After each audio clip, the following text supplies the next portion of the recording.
Okay, most optimistically, if the Lakers do win, would a title mean more for Luka or LeBron? Let me have a little space. Sure. Wow. This is a tough question. It's a great question. How long are you going to go? Probably a while. I'm excited just sit for it. back and relax. No, but I do think it means more for Luka slightly. Obviously, LeBron is the whole GOAT debate, and I'll get into that. But for Luka, Nick, it's the first. And not just the first, it is one. It is a title that forever gets that monkey off your back. And a player of his caliber, you got to win it. And until you do, it is always going to be there. And every year the pressure will ratchet up more and more and more. Giannis and Jokic, both multiple-time MVPs, both smack dab in the middle of their prime, both expected by many to go out in the first round.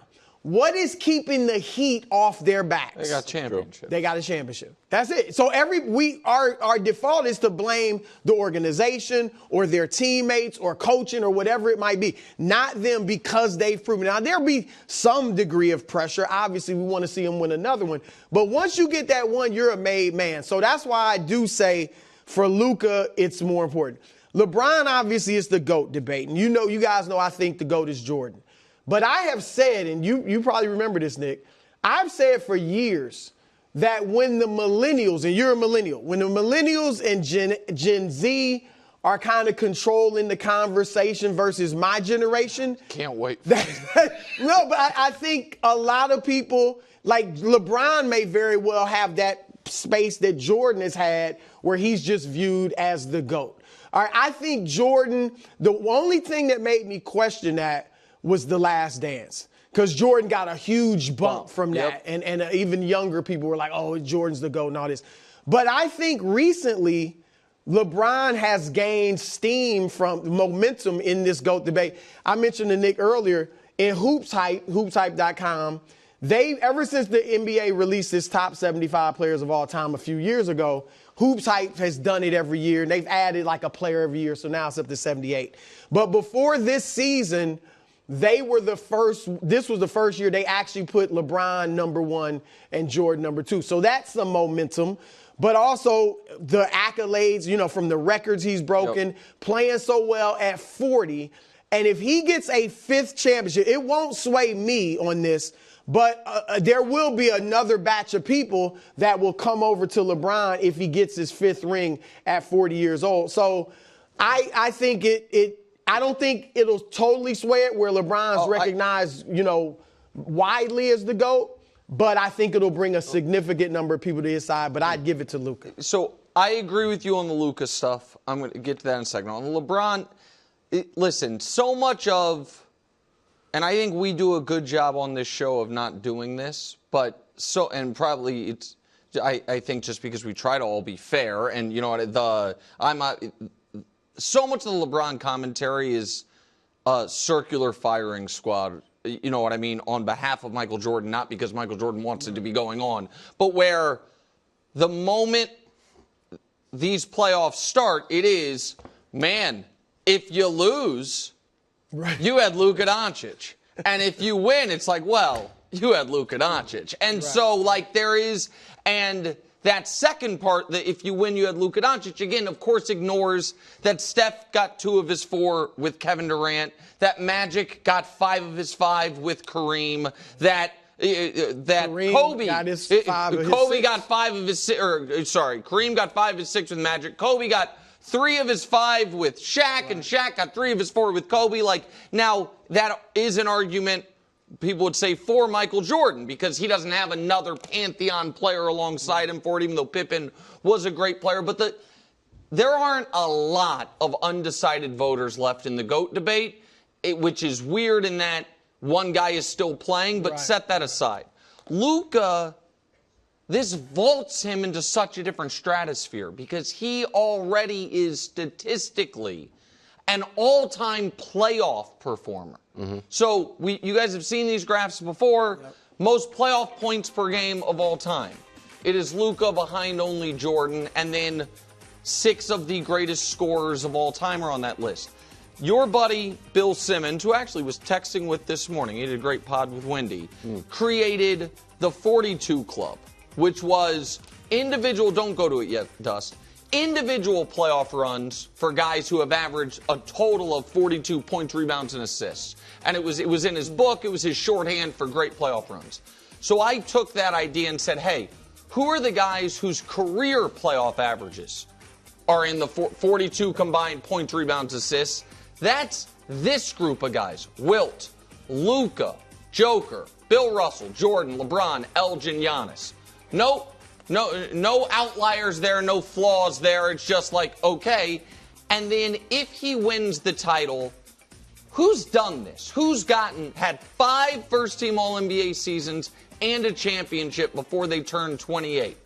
Luka, Bron, Magic, Bird, Duncan, and old Bullet Bob Pettit. Jordan won a bunch of titles older than right 28 after. there, Bob. Yeah, no, I actually think he is 28 years old there, man. People used to age. The picture of him. And so he immediately jumps in. If they win the title, Wilds, and at the podium says, "My heart's broken. I never wanted to leave Dallas. I'm retiring to go back to Slovenia." He's a top 30 all-time player. He jumps Clyde. He jumps Gary Payton. He jumps Steve Nash. He's in the tier with... He jumps Barkley. I mean, as great as... And Barkley, Really? I have major respect for Barkley's game. But just leading the team to a championship. Now, he does have LeBron, but still. Okay. Well, who's leading? Well, the being team? the best player. I think he's the best player. Probably the best I think player. LeBron obviously is his team, but Luka's the best player. He's certainly in that tier. Barkley did play. Now, I get it. It was later in his career, but he did play with Olajuwon and Pippen and then Olajuwon and Drexler. Yes. And if you look at Barkley's numbers the year before he went to Houston, they were Barkley numbers. He was an MVP candidate. Yeah. And so, but even if he's just certainly in that tier, he's in that group of guys. And the other thing it would do is this. He would have, and I'm very curious where you stand on this, a legitimate claim that he is the best player in the world. Oh, definitely. So, like, Joker would have, by definition, not gone as far as Luka in either of the last 2 postseasons. Giannis would not have gone as far as Luka in either of the last 2 postseasons. You know what I mean? If we're saying Luka wins it, last year Luka went much further than Joker, went much further than Giannis, and if he wins it, he goes further than everybody. So, like, that, I think he those would are the have stakes. an argument, as you say. I still think most people would view Jokic as. Well, we'll see. Because see how they the would playoff say, run put Jokic with LeBron. Sure. That's what, you know what I mean? So but I think he have an argument. He'd have an argument. And I was on the Herd the other day. Colin made a good point. He could be the face of the league if they won the championship. His jersey sales skyrocketed once he went to the Lakers. Yeah, I think he's with the finally glamour dethroned franchise. LeBron and Steph. Yeah. So he probably would. Good chance he'd be the face of the league. Question for you, Brew, because I knew you guys were going to handle that very well. I'm like, I wonder what it means for LeBron as a Laker outside of the GOAT conversation. And this is a bigger conversation, obviously, in baseball for the silly quirk of your hat in the Hall of Fame. It's just a fun thing to argue about. So if he wins the total list of guys who won 2 with 2 teams, Robert Horry, Kerr, Rodman, who you could argue had a real, role in both teams, Ron Harper, and then LeBron. It's all role None players. of them were stars, right? Other than LeBron. So do you think that if he won with the Laker, would you start to think of him as a Laker, like when you close your eyes in 20 years? I would think of him as a Laker before a Heat. You would? I might already.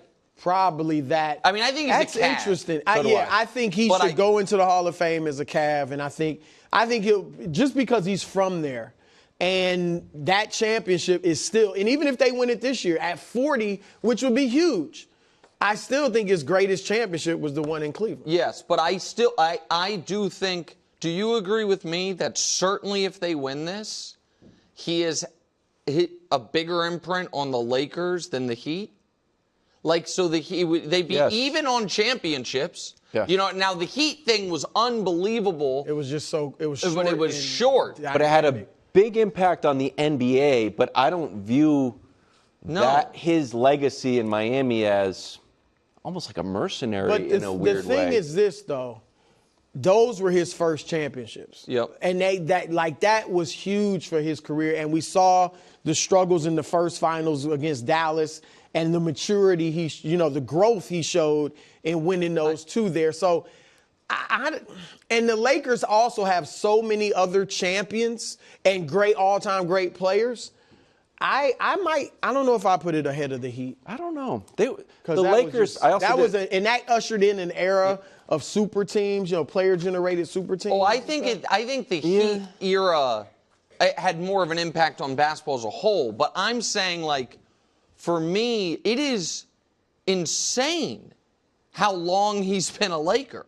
He has been a Laker. This is his 8th year? This is 7th year. 7th year. So this is LeBron's career has gone 7 years in Cleveland, 4 in Miami, 4 in Cleveland, 7 with the Lakers. So if we assume, as I think we all do, that he's going to be a Laker next year, the longest single tenure with one team that he would have ever had would be with the Lakers. And if they get a second championship, after having their only 6-year, real drought in team history, it certainly guarantees him a statue out front of Staples, which I know has been they need to find room for it. I know, right?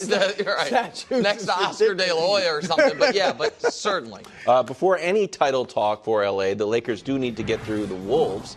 Magic Johnson is picking the Lakers in 6, but worried about Anthony Edwards, writing, I'm scared for my Lakers because the game's most exciting player, superstar Anthony Edwards, is a matchup problem. Here's how Ant has done in the playoffs, averaging 28 points, which is 9th most all time. Should the Lakers be afraid of Anthony Edwards?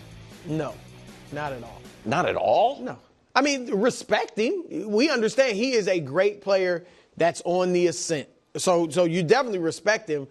But no, I mean, they've got a young player that's better than Anthony Edwards and Luka Doncic. And then they got a LeBron, a veteran champion who's still playing great basketball. I don't want to simplify things like this is all that matters, but it's 2 still big-time superstars against 1. They should be fearing the Lakers versus the Lakers fearing them. This reminds me of this. Humor me. Because we know Ant has been compared to Michael Jordan, right? Yeah. But this reminds me, and I know these Lakers aren't as good as those 86 Celtics, but when Jordan was young and early in his career, the 63-point game. Yes, and faced the Celtics, they got swept. First game, though, Jordan goes for 49. Second game, he goes for 63. Then he goes for 19 in the third game, and they lose. They get swept. That's when Larry Bird said he's God, disguised as Michael Jordan and all that. But Jordan was 23. Ant is 23. I thought Jordan had very little chance of winning that series, and they didn't. I don't think Minnesota has much chance of winning this series, and I don't think they will. But I think Ant could go berserk individually and lose. So I agree with that part. I must say, as high as I am on the 2025 Los Angeles Lakers, the 1986 Boston Celtics might have been the greatest team in league history. Certainly on the short list. I mean, they swept Jordan. Right? They swept him whenever they played him in the playoffs. So that's neither here nor there. So I think Anthony Edwards will absolutely get his. I know he had a weird season series against the Lakers. There was a game the Timberwolves won where Ant scored 8 points. He had a game that he got thrown out of. So his averages against the Lakers don't look good. I would pencil him in for, I said it when the series started, when we first found out about it, I'll say it again, 32 a game. That's too much. And, see, I don't think it is. Too much? You meaning if he gets 32 a game, you think they can win? No, I don't think they can win. Oh, you think it's too much? You think that would be bad for the Timberwolves? I think a little bit of, yeah. There was an interesting quote, and he's aware of this now. When you talk about, his maturity, he says, at this point in the season, it doesn't matter who gets 20 or 30. It doesn't matter if I have 5. It doesn't matter if Julius has 5. Some nights it might be Nas who gets 30 the whole series. Jaden might average 25. It feels like in the article went on, it was in The Athletic, saying that he's aware that he's going to get doubled, and if he tries to go toe-to-toe with Luka, I got to get mine, Or if he does get his and doesn't get Jaden involved, then it's. See, I don't know if he's right that he's going to get doubled. Oh, well, then And so, I mean, They I could think just play it like you know what? Because here's the deal. I think a sneaky important part of this series is in a name we have not mentioned once. I don't think Mike Conley will be playable. I think the Lakers' ability with Luka, LeBron, or Austin, one of them, like if Conley's on the court, he's got to guard somebody. And any of those guys' ability, go ahead. Isn't Rudy going to erase some of that? If you just blow past Conley, just don't let him hit. So that's where I think getting Rudy involved in the pick and roll and getting him out on the edge. I just think that. So the reason I'm mentioning that is Conley is, listen, he's the same draft class as Durant. Like he's an older player. At his advanced age, still a good offensive player and the best passer on their team. If he gets played out of the series, then Ant has to do so much of the scoring and playmaking. And he's going to have to bust his ass on the defensive end. I think this is, even with the days between, not he's going to be tired going into games. I just think this is going to be an exhausting workload for him. And they're going to need a ton from Nickeil Alexander-Walker, a ton from Jaden McDaniels. And the reason I don't think they're necessarily going to blitz Ant is I think what JJ, just my guess, is going to try to prevent is those role players from feeling confident seeing open shots go in to be like, listen, Ant's going to be confident no matter what. And he's going to score. He's going to score no matter what. They don't have a way to, and so I think late in close games, right? Yeah. Then force the ball out of his hands. So I think Ant's going to score a ton. And I know the Timberwolves had the number 8 offense in basketball this year. I don't think they're going to have enough offense to keep up with the Lakers. Can I upgrade you one? Sure. Since March, since they really heated up, they've got the 3rd best record, offensive rating 2nd best, defensive rating 7th best. So that's why I thought you were going to pick them.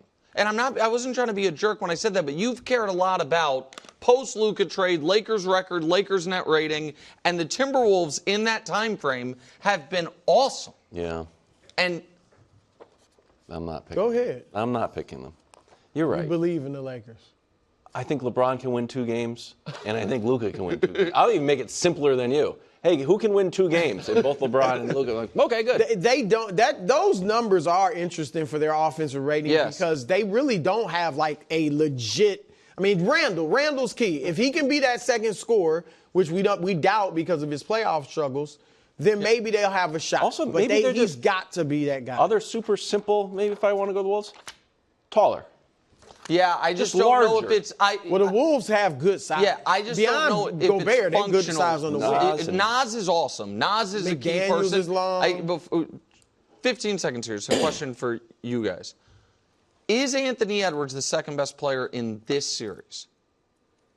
I mean, gosh, he should be. He's viewed as, I had him first team All-NBA, I had LeBron second team. If you add the experience on, you certainly want to, LeBron's got an edge, not just because of experience, but that's a big edge. LeBron has seen everything. So I guess my point is this: for the Timberwolves to have a real shot, and they do have I'm not trying to disrespect them, they have a real shot. Anthony Edwards has to outplay LeBron James. If we assume Luka's going to be the best player in the series, you can't win a series if the other team's got the best and 2nd best player and they play like it. Like Anthony Edwards is going to – some of that depends on how LeBron comes out because we've seen him coast early and then come on strong in the 4th quarter. So, thanks for watching. Subscribe here to get more from the show and to check out clips from other shows on FS1.